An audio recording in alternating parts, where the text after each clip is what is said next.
Hi everyone, my name is Mohit Srinivasan, and today in this presentation, I will introduce a framework that uses imitation learning and mixed integer programs for fast motion planning of multi-robot systems. So let's take a look at the following motivating example, where we have 4 robots in the environment. Each of these robots have a certain initial condition that is shown in blue, and they need to reach a specified goal location in the workspace that is shown in red. In addition, we have obstacles shown by the shaded areas in the environment. And so the robots need to avoid collisions with these obstacles, and they also need to avoid collisions with other agents in the environment. Now, combinatorial optimization techniques, such as mixed integer programs, have been used extensively in the past for such type of motion planning applications. However, such techniques have a large computational cost and platform requirements. And in addition, with increasing system size, they have unacceptably slow online planning scalability. In particular, mixed integer linear programs become really slow with increasing number of obstacles and robots due to a large number of integer variables that are used for the collision avoidance constraints in the program. And so here in this table, we show the computation time for a traditional mixed integer program for a similar type of scenario, which is solved using the Gurobi solver. And you can see that with an increasing number of robots, which represents the system dimensions, the computation time increases significantly, and this is unacceptable for online planning type applications. And so the main objective of this work is to speed up the online computation of mixed integer linear program planners for multi-robot motion planning. And the key intuition in this work is to essentially leverage machine learning techniques, and in particular imitation learning, in order to reduce the problem complexity by fixing the integer variables in the mixed integer program. In particular, we utilize the predicted trajectories from the imitation learner in order to warm start the mixed integer program. We also embed specific rules within the neural network loss function during its training in order to increase the likelihood of feasibility of the learned trajectories. And so today's presentation will essentially be composed of 3 main parts. In the first part, I will introduce the proposed multi-robot motion planning framework. And this framework essentially consists of 3 main components. We have Expert 1, which is the original mixed integer linear program. We have the imitation learner, which is essentially a feed-forward neural network that predicts trajectories given the initial conditions of the robots. And we have Expert 2, which is the mixed integer program that is initialized using the predicted trajectories from the imitation learner. In the second part of the talk, I will discuss implementation results, which is focused on static environments, dynamic environments, and scenarios where we have variable number of active robots. And in the last part of the talk, I will provide some concluding remarks. So our proposed motion planning framework essentially consists of 2 main components. We have the offline training module and we have the online planning module. The offline training module consists of Expert 1, which is the original mixed integer linear program that is used to compute optimal and feasible trajectories. This program can encode cost functions such as a minimum time cost, and it can also encode constraints such as inter-robot collision avoidance constraints and obstacle collision avoidance constraints. Expert 1 essentially provides the policies that are used by the neural network in the training module in order to learn these trajectories. So the neural network is basically trained on the Expert 1 provided trajectories, and it will try to imitate Expert 1. The online planning module consists of the same neural network that, given the initial conditions of the robots as the input, is used to predict trajectories for the robots. These predicted trajectories are then used to initialize the binary variables in Expert 2, which is again a mixed integer linear program. And so the Expert 2 or the mixed integer program is essentially warm started using the predicted trajectories from the neural network. In the subsequent slides, I will go through each of these components in more detail. So Expert 1, which is the original mixed integer program, in this paper, it minimizes the time taken by the robots to reach their respective goal positions. And so essentially in this work, we consider a minimum time cost function. And so this is shown by this particular cost function here. In addition to the cost function, as part of the constraints, we encode the dynamics of each robot. And in addition to that, we have collision avoidance constraints with obstacles. We have inter-robot collision avoidance constraints, goal-to-goal constraints, and actuator constraints.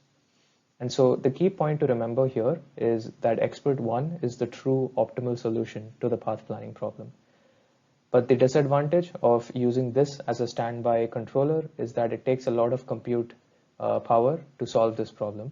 And we've seen this in the initial slide where I introduced the motivating example that even with an efficient solver like Gurobi, with a small number of agents such as 5 agents, it can take at least 3 seconds to solve this problem.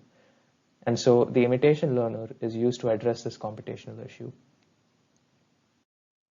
The imitation learner in this work is a feed-forward deep neural network. So the network is trained essentially on a data set of expert policies, which are generated from the original optimal mixed integer program. And so the samples for this data set are essentially obtained from a low discrepancy sequence, which basically ensures that the samples of initial conditions, goals, and obstacle positions are well distributed within the workspace rather than being clustered in subregions, which could technically happen by sampling from a uniform distribution.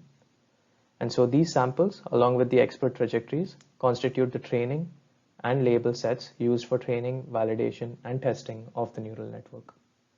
In addition, the dataset consists of obstacles which are padded by a certain amount so that we can encode more of the feasibility requirements from the predicted trajectories. The loss function for the neural network essentially consists of 3 main components. We have the mean square error, which is used to minimize the error between the predicted trajectory and the expert policy. And we have one component that is used to account for the inter-robot collision avoidance constraints. And we also have one component that accounts for collision avoidance constraints with obstacles. In particular, we use a barrier function around each of the agent and each of the obstacles within this loss function in order to train the network to predict trajectories that are collision free with respect to the obstacles and other agents. And so the key point to remember here is that the barrier functions that we encode in the loss function promote feasibility of the learned trajectories. And so the motivation for doing this can be seen here. So essentially the trajectory that is predicted by the imitation learner must be feasible for expert 2, which is the mixed integer program, to be executed successfully. And when I say feasible, it just means that these predicted trajectories need to be collision free with respect to the obstacles and the other agents in the environment. However, since traditional loss functions such as mean square error do not account for obstacle avoidance, the simply encoding the mean square error within the loss function may lead to trajectories which are infeasible. So the pure imitation learner does not have a preferred direction for the learning error, that is towards or away from obstacles. And that is the reason why we add these 2 additional terms within the loss function, and the network is trained upon this customized loss. And so here, in this figure here, you can see that we have a barrier function around this static obstacle, and the 0 level set of the barrier function is shown in blue. And you can see that the expert policy, which is shown in yellow here, is imitated very closely by the neural network because of this added barrier function. And so in order to more clearly understand the impact of this function, let's take a look at these following 2 graphs, where on the left, you see that we have a neural network which predicts trajectories without the barrier function based loss. And so you can see that the trajectory that's predicted passes right through the obstacle. Whereas here on the right, you see that with the barrier function based loss, we are able to predict trajectories which are feasible. So even with the barrier function based loss components in the neural network loss, the predicted trajectories can never be 100% feasible. So in this work, we further propose a receding horizon based algorithm, which allows us to eliminate infeasible scenarios further.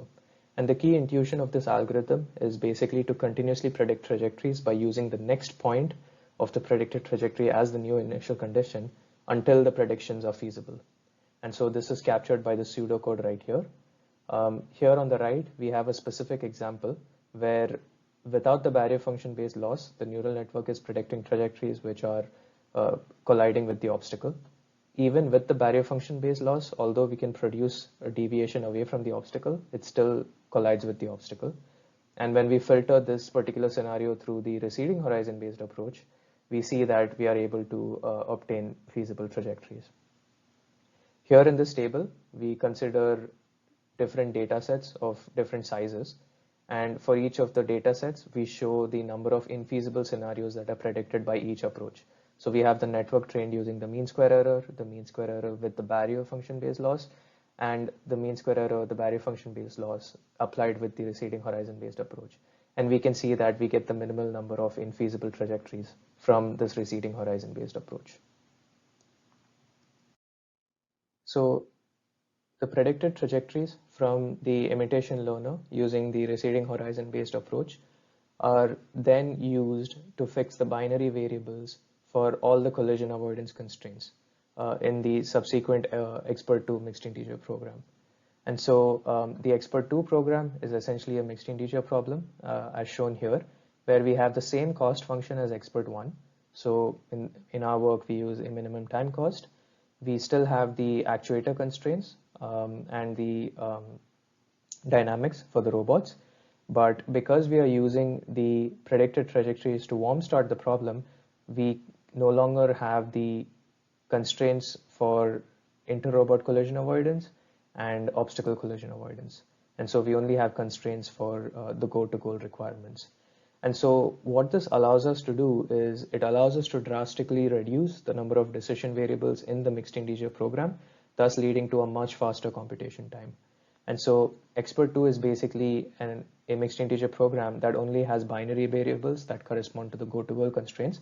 And in fact, these could also be removed as well. And so the key point to note here is that this problem is basically a much more simplified version of the original expert1 mixed integer program. And so now I will discuss the final part of this presentation, which is the implementation results from our framework. So in this slide, I'll first talk about the static environment case, where we essentially have 4 robots that are each required to reach a specific goal position. And so this scenario is the same as the motivating example that I discussed in the initial slide. We have 3 known obstacles, which are shown by the shaded rectangles here. And so essentially the trajectories which are shown by the yellow dashed lines are from expert1. So these are the true optimal path planning solutions from the mixed integer program. Whereas the solid green lines or trajectories are from expert2, which is basically the output from our entire framework. And the key point to note here is that the traditional mixed integer program, which is the expert1 trajectories, for different number of robots from 1 through 5, scale very poorly, as you can see in this column here. Whereas our proposed approach with the imitation learner and the mixed integer program is much more scalable and leads to much faster computation times by at least 70%. In this particular case, we also tried our framework on a scenario where we have dynamic environments. And the main goal here was to understand whether our framework can generalize to changing environments. And so here on the right, you can see a scenario where the obstacles are changing positions. And so we are using the same trained neural network, which accounts for these different obstacle positions, and it is able to predict trajectories which are feasible. So our approach essentially allows for fast replanning in the case of dynamic environments. And the main point to note here is that this enables the usage of our proposed approach for online motion planning based problems. We also considered the case where we have variable number of active robots. And the main objective of this part of the work was to understand whether the deep neural network can handle simplifications of the original training scenarios. So initially the data set accounted for 4 active robots, 3 static obstacles in the environment, and the go-to-goal constraints and the collision avoidance constraints. However, when we considered only a subset of the robots to be active, such as shown in these graphs here, so here we have 4 robots which are active, here we have 3 robots which are active, here we have 2 robots which are active, and here we have 1 robot which is active. You can see that the neural network restricts the inactive robots and generates feasible paths only for the active robots, even though this behavior was not explicitly part of our training data set. And so these results basically show that the neural network can be trained for a larger number of robots and obstacles, and without having the need to use transfer learning or online adaptation, it can be used for scenarios with fewer robots and obstacles. And so this increases the generalization capabilities of the proposed method. Thus, in order to conclude, in this paper, we introduced a machine learning based framework in order to speed up computation times of online mixed integer program based planners while retaining the exact computation of the final trajectory. This was done by using an imitation learner, which was used to initialize most of the integer variables for the mixed integer program. We used customized loss functions for training the neural network, which promoted feasibility of the predicted trajectories. In addition to the static environment case, we also implemented a framework for the dynamic environments and also for environments where we had variable number of active or inactive robots. And finally, the future work will involve investigating better machine learning models in order to scale for higher number of agents and other techniques to increase feasibility. For example, using neural networks that better approximate discontinuous functions. With that, I'd like to conclude, and I'd like to take this opportunity for any questions that you may have. Thank you.